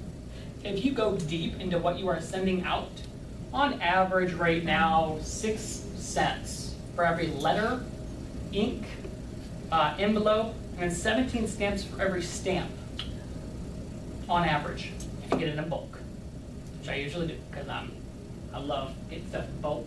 Just keep it. I don't know why. Just love it. But if you think about that, over time, you're going to be wasting a lot of money. Right. Instead, just call them. That's the biggest fear real estate agents have, is calling people, but as soon as there's an offer that comes in, and you gotta negotiate something, y'all just click. Like, let me tell you how this is gonna go. If you have that same mindset when you wake up and you think, what am I gonna do today? I need to speak with 8 people that are gonna be FISBO, expired, any one of these, okay? You just gotta pick up the phone and call. All right, you can send a letter out. Just make sure it's handwritten, and there's no return address.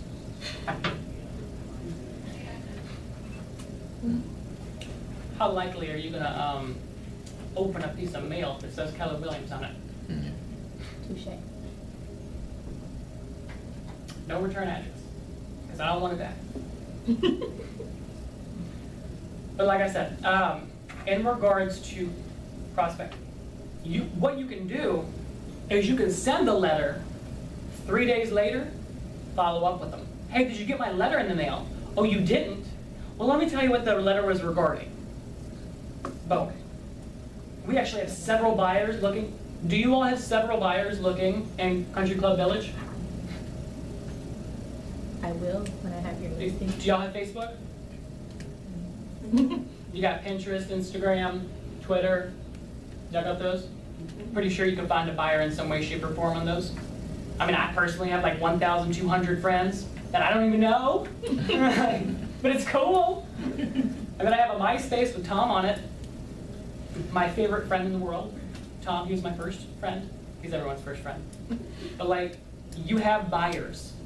There are buyers out there. There is no reason why you can't pick up the phone and say, there are a lot of buyers looking in your area. And somebody say, really? Are you sure about that? I'm on the corner lot of blah, blah, blah. Well, actually, yeah. There are several buyers looking in your area right now. How many times can you go on the Real Comp and use Keller Williams' numbers and see how many things have sold in that neighborhood? Even if you go back 6 months or 12 months. See how that works? Like, just work the script. Just work and just be natural. You don't have to sit there and be like, okay. All right. This is Richard from the Michael Perna team. Okay, all right. Okay. At Keller Williams. Like, that's not how you do scripts. Be natural. Okay? These people are, you're supposed to make them your friend. You do have that natural ability. Everybody got into real estate having that natural ability. Everybody's just shy. As soon as you pick up the phone and call somebody, but there's a negotiation that's happening, y'all gonna have a problem negotiating. So any more questions on circle prospecting? Okay, that's cold call, okay? You can use your vendors. To be quite honest, as an independent agent, how many people are independent agents in here? Everybody? Independent agent? Not on a team or anything like that? Okay. Your number one sphere of influence right now should be people like your vendors, your title company, your insurance company, your home inspectors. If they are not providing leads for you, screw it. Cut them, go with someone else that's going to provide you leads. Okay? Because you're providing all this to them. What are they giving you? You get what I'm saying? Like, what? They should be reciprocating. If they're not, they are not on the A list. I mean, we just went through this on the partner team. I was sitting here like, what are we missing with our sphere of influence? It's our vendor list. I had no idea who turned the lights on, who paid the bill, like who the bills were sent to. I figured out who the bills were sent to. I figured out who we used for title company. I figured out who we used for pretty much everything, and we started working that system. We had lunch with Crystal Frank's Summit Funding. She was fantastic. We had lunch with her. She's awesome. She provides us with leads, and I work those leads through her. Works both ways. And it should always work both ways, and when it doesn't, that's a problem. Okay? So, for instance, circle prospecting around a just listed. Say you got your first listing, Okay, I was so psyched. I got my first listing. All right, so psyched. My family was like, you've only been in real estate for like a month, 2 months. You know, I'm so scared, blah, blah, blah. And I'm like, don't worry, I got this. We got Michael Perna here. And then Mary Jo and Joe, we got this. And they literally helped me through the entire thing. I was so freaking out. Because it's like $240,000. I didn't know what to do. Like, I was like, how do I do paperwork? How do I do this? And I found being the director of the ISA department, I'm sitting here like, oh, how do I get people to come, you know, to the open house and stuff like that? I was like, oh my God. You could put a circle around the house and just call the neighborhood while you're door knocking on all kinds of stuff like that. So you get the name out, so people come to your open house. Does that make sense? So people come to the open house, because what's the #1 marketing tool we have? Word of mouth. A rumor can be literally, it's 2 seconds on Facebook. But I'm pregnant. Like, I mean, I get Facebook, I mean, just rumors are like this, okay? It's very difficult to get the idea of you being a real estate agent to be like this. That's why we have to constantly be in front of them, either by phone, by door knocking, by circle prospecting for just listeds. And the way that script goes is, hey Stacy, this is Richie with the Michael Perna team at Keller Williams. And they're always gonna reply with, I'm not trying to buy anything. Well, Stacy, you know, I didn't mean that in any way, shape, or form. I was actually calling to let you know that we're having an open house this Sunday from 1 to 4. It's right across the street from you on Avalon or whatever, 123 Main Street. I was wondering if you would, you know, be interested to come on over to see the home. You know, it'd be a pleasure to meet you in person. You know, the sooner we get this home sold for top dollar, the sooner your home value goes up. All right, just wanted to inform you of what was going on this Sunday. It'd be a pleasure to meet you in person. Take care and have a great day. Boom. That's how easy it is. You're not trying to get anything out of them. I didn't sit there and call you and be like, hey, do you know anybody looking to buy, sell, or invest in real estate? Who do you know right now? Tell me, right now. Who do you know? I'm not doing that. Like, no. Because most of the real estate agents do that. They're like, who do you know? Right now. Give me a referral. Right now. I mean, am I right? Am I right? I swear. It's crazy. Because I had somebody call me on accident, they're like, who do you know? I was like, who do you know? I'm like, what do you mean, who do I know? Who do you know? And they're like, what, are you scripting me? I'm like, are you scripting me? I'm like, who are you with? And they told me, and I was like, oh my God, that's hilarious. Yeah. Okay, so for sell by owners, these are my favorite. Why? Why could they be awesome people? They didn't realize what they were getting into when they were putting their home on the market. Indeed. For sell by owners. These are my favorite people because they're like, you know what, I can definitely sell my home on my own. I don't need a real estate agent. I don't need to know any laws. Don't need a pocket card. I don't need any paperwork in any way, shape, or form, but I've sold several properties. Sold them before. You know, my mom sold one when I was younger. So I know the entire process. And I watch HGTV almost every night, Property Brothers. They are my favorite, I get it. The entire process, it should only be 30 minutes. Entire process. I have had that so many times in the calling. And then I follow up with them in like 6 months. I'm like, hey, did your home sell? I'm like, hey Jeff, how you doing? How's it going? Could I get you any more information about your home? You know, I see that it hasn't sold yet. Are you still looking to sell it? Well, you know, I had it on the market. You know, it's not the best market in the world. You know, I just, I was like, hey Jeff, did you know as Keller Williams agents that we get to post your homes on 250 websites? 350 websites? Did you know that? How many websites you got it on? I got it on Zillow.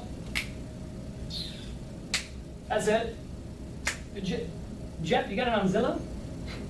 Jeff, you're doing well. You're doing well. Did your home sell? No. Oh, it didn't. How many showings you get? Oh, you're not showing the home. Gotcha. Why aren't you showing? Oh, you don't want to show the home. Gotcha. Okay. I'm gonna follow up with you in like 3 months. Do you mind? Do you mind if I follow up with you just to see if the home's sold? I just want to know if you need any help. Follow 3 months later. Hey Jeff, this is Richie from the Michael Perna team. My home hasn't sold yet. You know, I just noticed that. I completely see. It seems like you're a little stressed out, Jeff. I am. It's a horrible market. Jeff, it's summertime. Jeff, the market's not horrible anymore, my friend. Interest rates are low. I don't think it's a bad market. How about you try? You know, try listing it with us. Try listing it with me. Let me show you what I can do to get your home sold. Because are you ready to move? Are you ready to move? Jeff, are you ready to move? Okay, that's the question you should be asking. Because it seems like you're not ready. Oh, well, I need to sell this home, blah, blah, blah. You sure, Jeff? Because if you wanted to sell your home, it would be sold. I mean, I could do it. I would have no problem doing it. Your choice. I'll leave it up to you. Calls back literally like 2 days later. When would you like to set up a listing appointment? It's a long process. Okay, because you can always get a for sale by owner like that, okay? You can always get a for sale by owner because they're looking for information. So if you sit there and call them, if I call one right now, I'm like, hey, Caitlin, how are you? This is Richard with the Michael Perna team. I want to come out and list your home, show you what we can do to get your home sold. How about that? For sure, come on over. It'd be great. You come over, you give them a CMA, you know, criminal market analysis, you give them a listing ticket. Hey, this is all the information I have for you. You know, a pre-listing book, you know. And they're like, awesome, fantastic. I'm not listing with you. That's fantastic. So instead of going to their home at the very beginning, immediately, and giving them all that information, as a real estate agent, you have information that they can't get. Hold it back. Call them. Keep them on a follow-up plan. It works every time. Every time. Right now I have inside sales agents that literally have a follow-up plan just for FSBOs.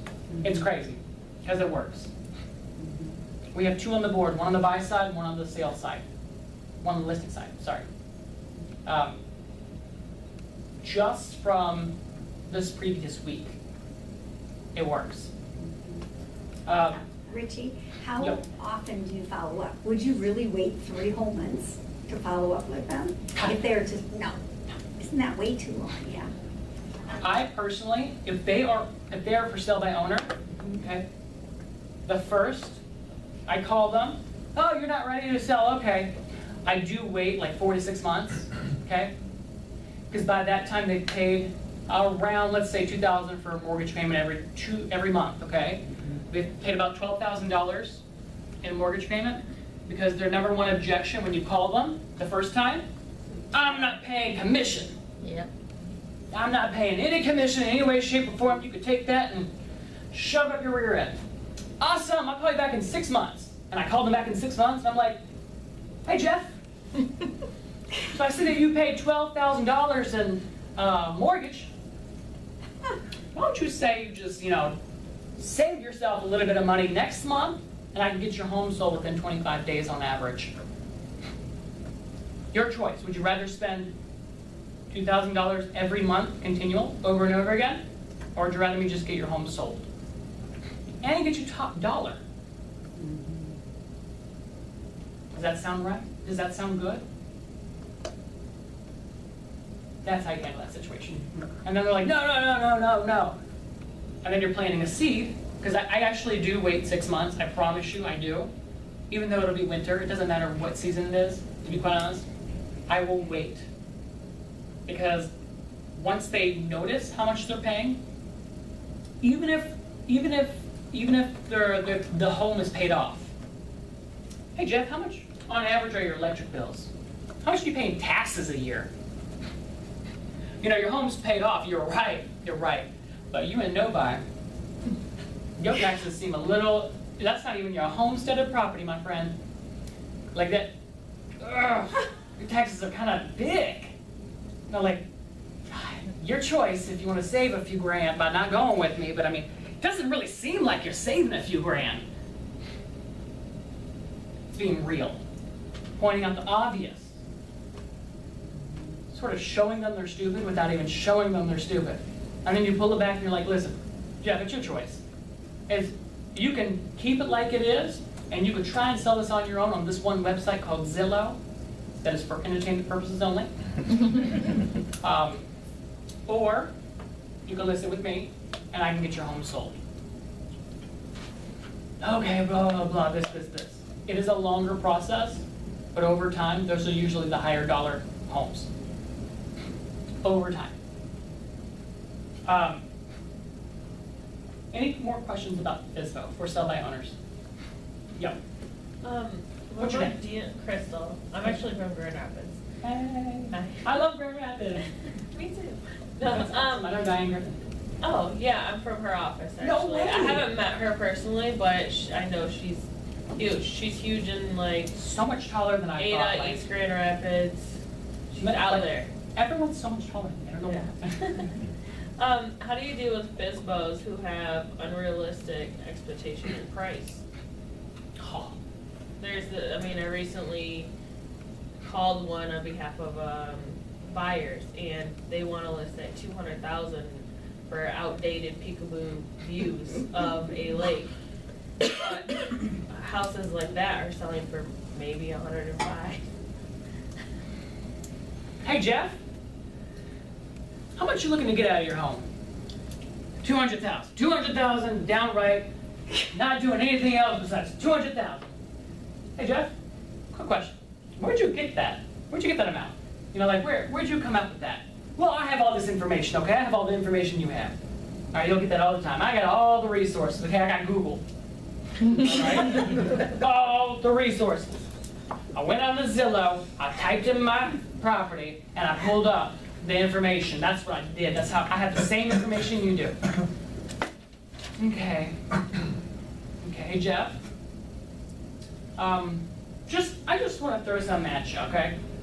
You know, Zillow is not actually the best thing to go by.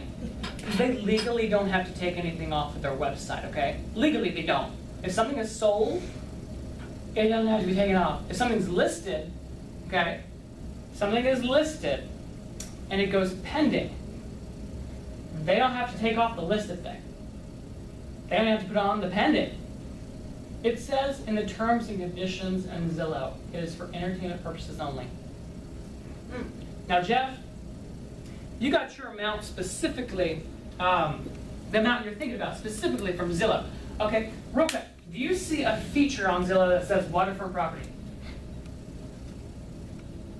Oh, Jeff, you don't. Hey, real quick, do you see a feature of it being right next to a park? Oh, you don't?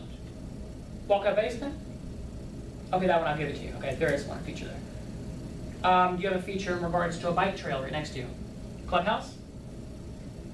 Does it take that into account? So to be quite honest, this 200,000 could be even more than you're even thinking about. I mean, there was a property that I actually saw on Zillow. It was right next to a lake, okay? Zillow had it at $99,550. I know this because it was one of the first properties I looked at, Jeff. When I comped it out, it was over $300,000 property. Zillow didn't take into account the features, the water feature. Didn't take into account the granite countertops. It didn't take into account anything in regards to the home besides the homes next to it within the past 6 years. Jeff, that 200,000 could be less or more than you're even asking for. Let's meet in person, okay? Let me get you a better estimate of how much your home is worth, okay? How's that sound? I mean, to be quite honest, like, meet him in person, because what are the two things you're trying to do in real estate? Trying to get to meet him, trying to get him, and then trying to meet with him. Once you meet him in person, now listen, these are the comparables around your area. Okay, Zillow, that's cute. Trulia, cute. Realtor.com, a little bit closer. Realcom, on point. Your choice. If you want to get it sold, I can get it sold for you. If you don't want it sold, then obviously there's no time. Then I'm not gonna waste my time. I don't need this property. This is the biggest thing that a lot of real estate agents starting out don't realize, is that if you go like you are literally desperately crawling for a listing or buy-side deal, like you are on the floor like, I will do anything. I'll do anything for this. I'll do anything for that. And people will literally treat you like that, okay? One of the best scripts I ever heard was, listen, I'm cold, but to be quite honest, I don't even know if I want the listing. I don't even know if I want the buy-side deal. I have to see you in person, see your personality type, see what your home can offer, to see if I can actually get it sold. Now, when would you like to set an appointment, Monday or Tuesday? 4 or 6 p.m. What do you mean you might not be able to get it sold? I need to see your home in person, because I don't make decisions on if I can get a home sold unless I see your home, see the updates you've done, see the water feature on the outside, see the landscaping on the front part, see the stone column for the fireplace. You need to get in front of them. The only way you're going to get in front of them is to call them. So for instance, does that make sense? Mm-hmm. So like, they're like, oh, comps in the area are 105, that might be, okay? What's a higher likelihood of him going crazy with you in person than on the phone? On the phone, what can you always do? Hang Hang that thing right up. In person, he can't hang you up. Instead, he has to listen. Instead, you're putting an effort into him. He has a higher likelihood of agreeing with you if you meet in person. That's why door knocking is an amazing thing to do when you first start out. I mean, we have real estate agents on the West Coast that built their entire business on door knocking. A lot of real estate agents here. I literally door knocked. I had shoes that were not like this. I door knocked so many homes. It was ridiculous. And I had client flyers too. I didn't even know the property I was giving the flyer to. I just printed something off them. Which were calling like, hey, I'm here. Like, how you doing? Every week. Hey, this home just sold in your area. I just want you all to know. I'm not saying I'm the one who sold it. Hey, look at this. But like, that's probably not legal or something like that. But like, you gotta be informative. Come about it informative, okay? So for sell by owners, you get them with being informative and longevity, okay? With the for sell by owners, I'm gonna go with the Zillow Make Me Moves, okay? It's a new feature. Make me move. What is that screaming? Call me and list my home. Hello? Make me move. Give me something that you're gonna make me move with, okay? So you'll call them, okay? You'll get this all the time, okay? Like I said, real estate is all about rejection. FYI, there's a certain time in the day that you should always have blocked for lead generation, for calling, okay? Because you may have a closing next week or this week. Well, what's gonna happen after that? You have nothing else. This is the only business in the world pretty much that you wake up unemployed every single day. It is seriously depressing. I'm like, oh. I'm happy at the end of the day, but like, I'm like, oh, Jesus. You set 1 hour, 2 hours, okay, every morning. Ours is 8 to 11. That is my focus time. Because if I don't literally put that effort into it, then I have an entire team up there that will not get money. It all starts with the ISA department. That's how we build our team. Everyone starts out from the ISA department and maneuvers linear over to other departments. I have a question about that. I've noticed everyone keeps saying like in the morning, but don't most of those clients or the leads that you would be generating, aren't they at work? What time do you call them? Well, you said between the 8 and 11 and 9 o'clock block. No one has ever said in the evening to call or set that time aside. You are thinking very smart. What are the 2 best times to call people in a day? After dinner. Before they go to work?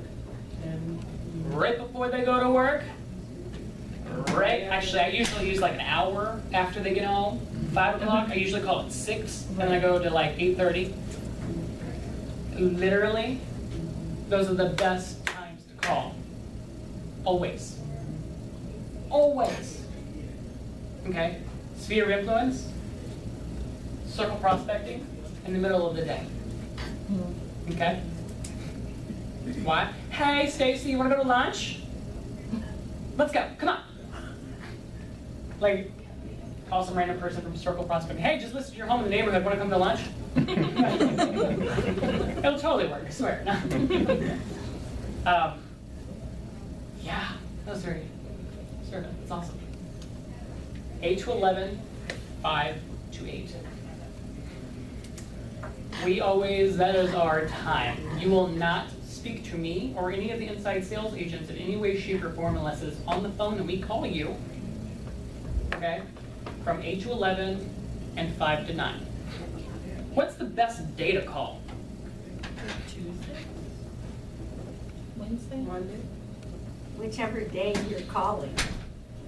Every day that ends with a Y. Okay? A lot of people are like, oh my God, calls, Jesus, like nobody's answering the phone. It's Tuesday, nobody's answering the phone. We get horrible connections on Friday. The world's coming to an end on Sunday. Okay? It doesn't matter when you call, day-wise, just call. It does not matter. I swear to Jesus Almighty, I don't usually do this. If you make that phone call, or those phone calls, every morning from 8 to 11, or in the evenings from 5 to 9, I don't recommend doing it from 5 to 9 in a lot of instances because you're already exhausted from negotiating practices and stuff like that. And then you have a tendency to, like, watch The Voice or American Idol, and then you're asleep, pretty much.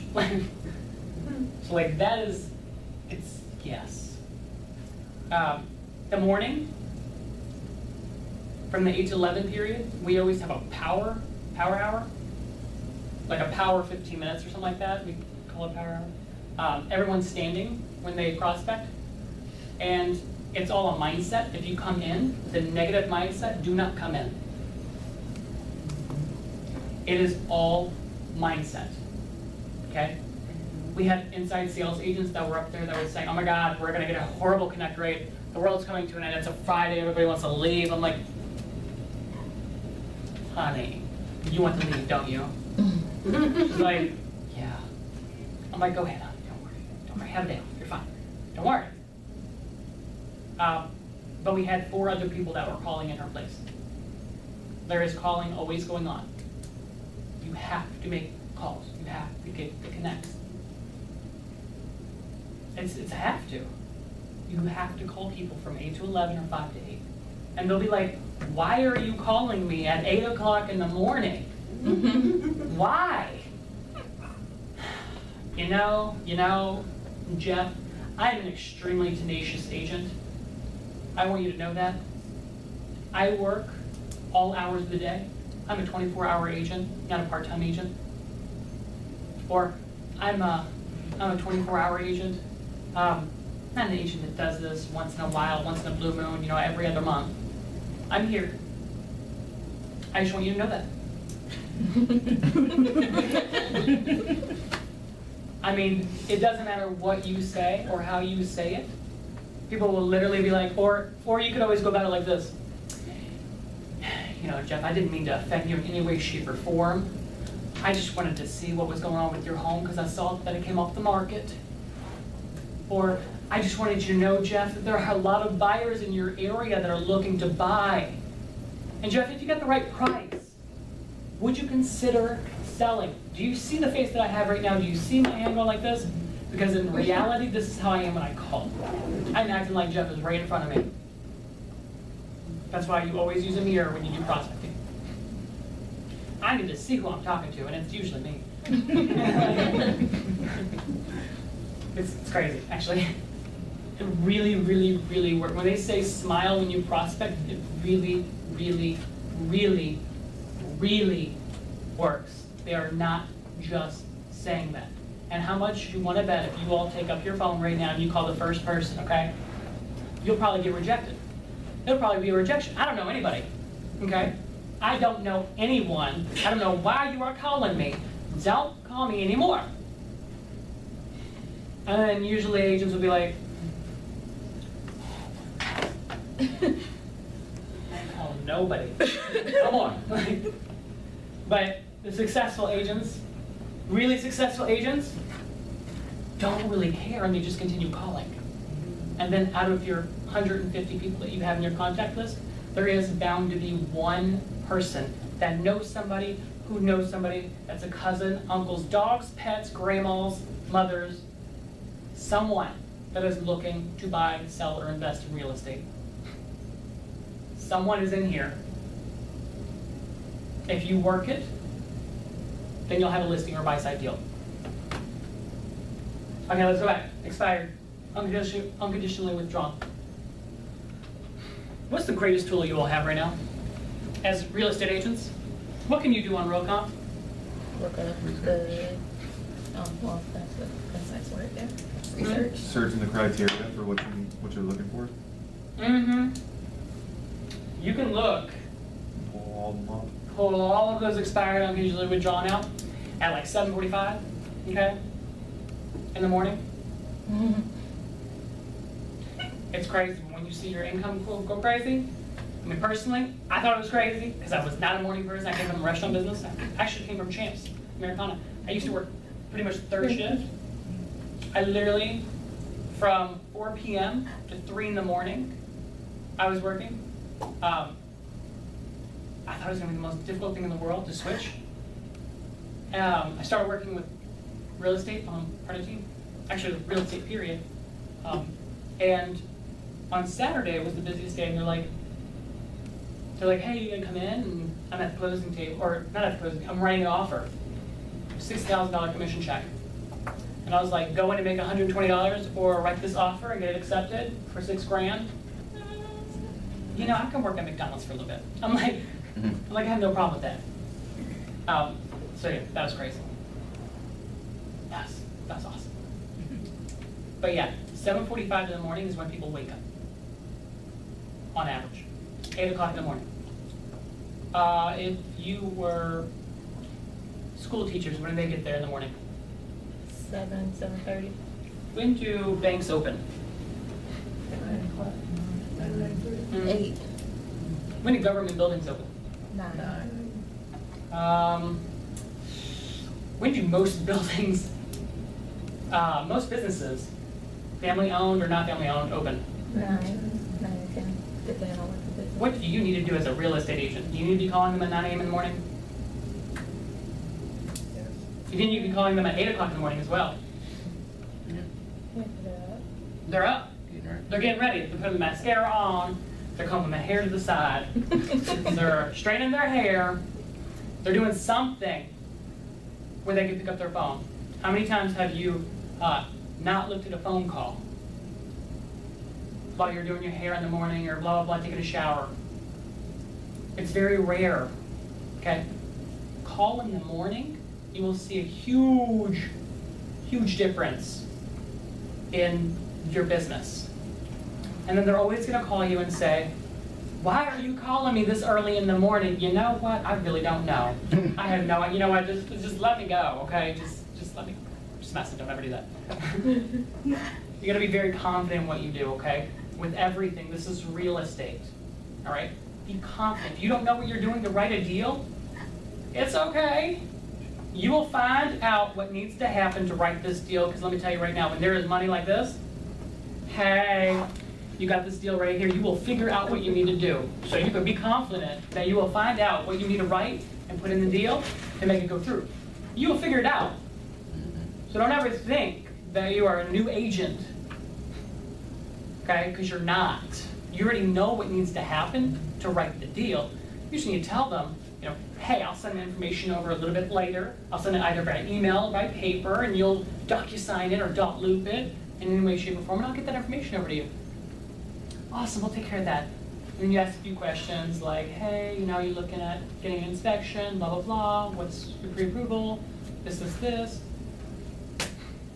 And then after this conversation, you're gonna run to PCOS and be like, hey, this is what's going on. I don't even know where the paperwork is.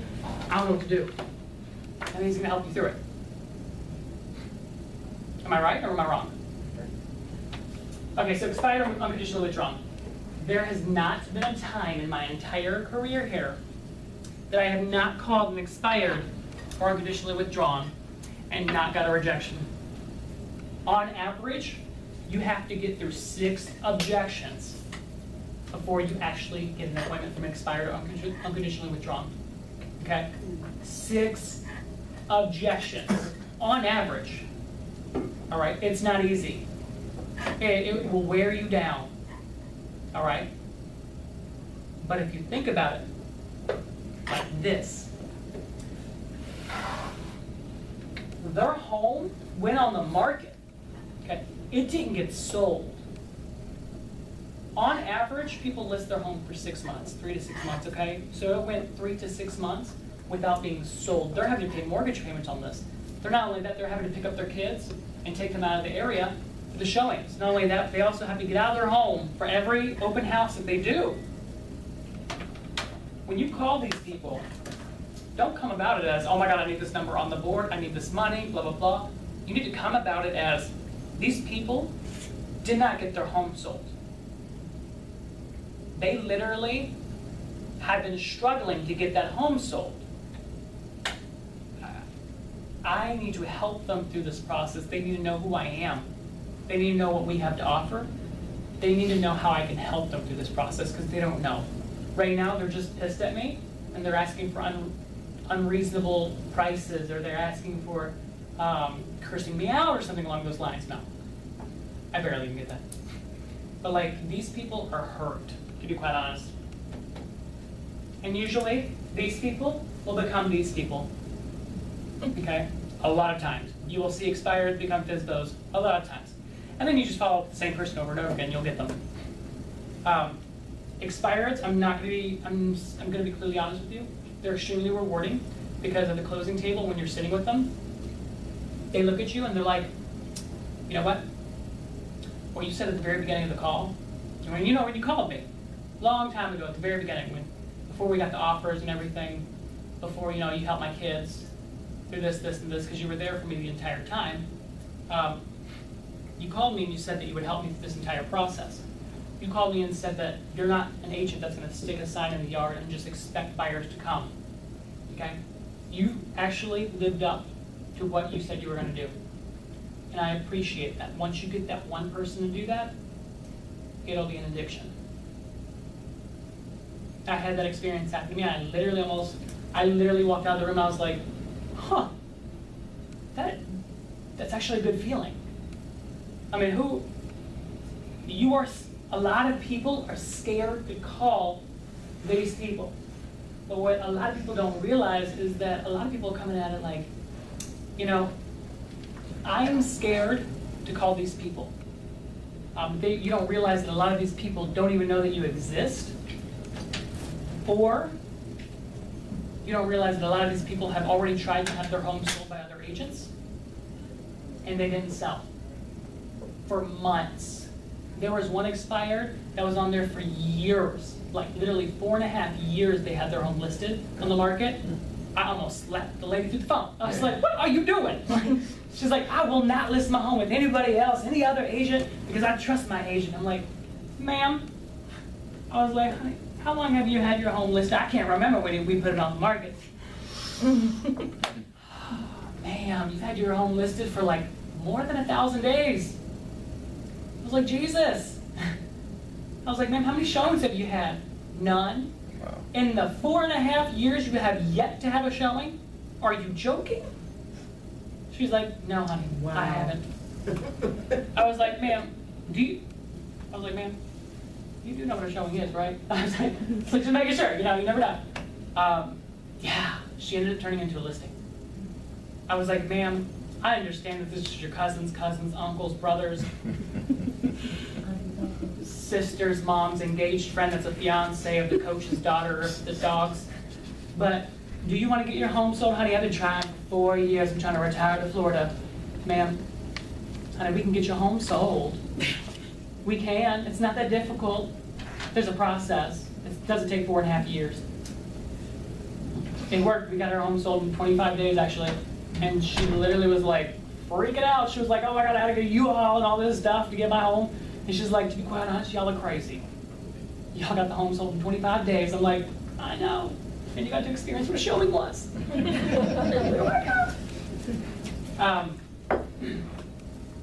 Age expired in FSBOs. Okay, there is a big difference between a follow-up and a nurture.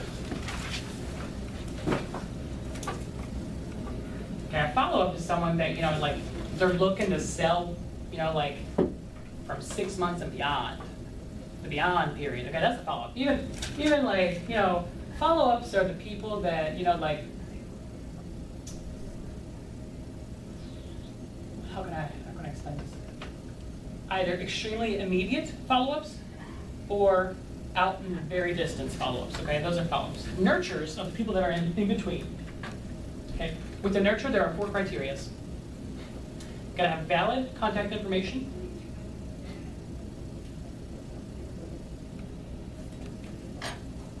You gotta have an agreed upon follow-up.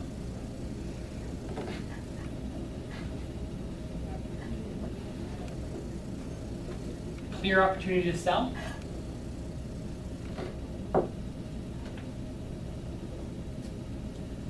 And you have to,